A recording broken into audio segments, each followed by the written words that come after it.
लोकसभा निकालापूर्वी जर पाहिलं सर्वसामान्य नागरिकांना महागाईचा झटका बसला आहे। जर पाहिलं अमूलच्या दुधात जे आहे ते 2 रुपयांनी वाढ झालेली आहे, तर पाहिलं तर सर्वसामान्य नागरिकांना आता अमूल दूध हे 2 रुपयांनी महाग भेटणार आहे। गुजरात कोऑपरेटिव्ह मिल्क मार्केटिंग फेडरेशनने देशभरामध्ये दुधाच्या किमती वाढवण्याचा निर्णय घेतला आहे।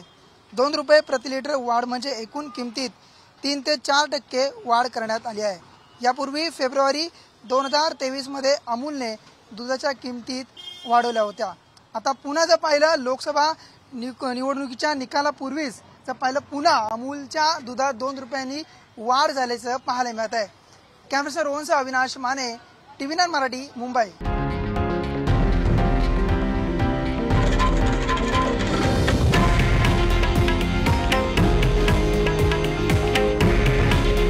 हे आहे देशातील नंबर 1 न्यूज नेटवर्क आणि आपण पाहत आहात TV9 मराठी। काळजी तुमची, हित महाराष्ट्राचं।